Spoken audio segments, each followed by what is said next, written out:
আসসালামু আলাইকুম, কেমন আছেন সবাই? এই যে আজকে একটু ছাদে আসতে দেরি হয়ে গেল, 9টা বেজে গেছে।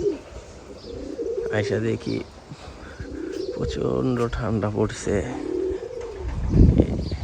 অন্ধকার হয়ে রয়েছে, কুয়াশা দিয়ে অন্ধকার হয়ে গেছে। এত বাতাস, ঠান্ডা বাতাস, মানে প্রচুর বাতাস, প্রচুর ঠান্ডা লাগতেছে। আমার এই গায়ে বিনতেছে।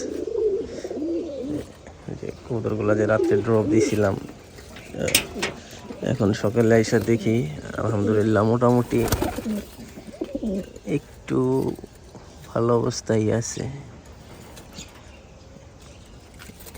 যে যেমন ইনরটার চোখটা একবারেই বুঝে গেছিল, এখন মোটামুটি একটু ক্লিয়ার।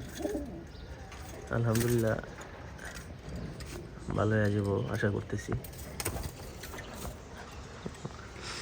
খাবার দিব এখন, মানে এত ঠান্ডা,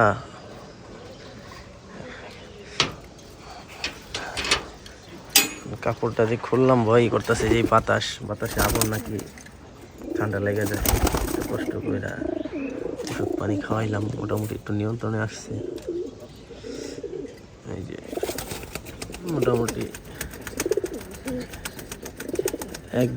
একবেলা দিছি চোখে ড্রপ, মোটামুটি একটু ভালোই দেখতেছি এখন। আশা করি আর 1-2 দিন দিলেই ঠিক হয়ে যাবে।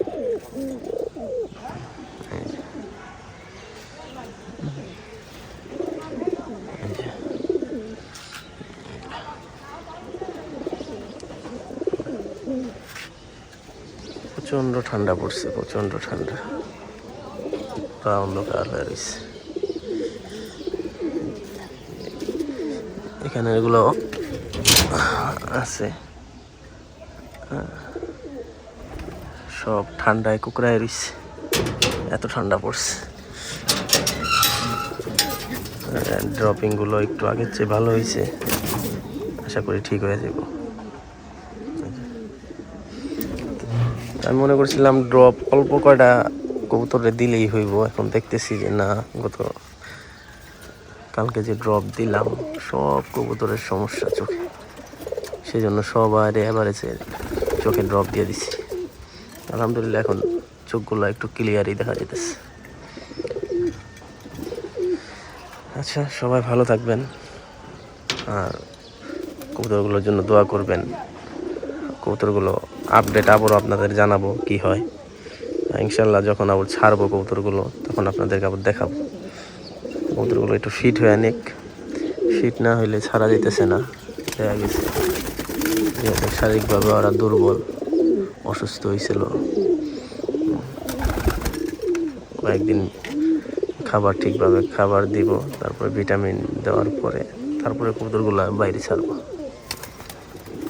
সবাই ভালো থাকবেন, আসসালামু আলাইকুম।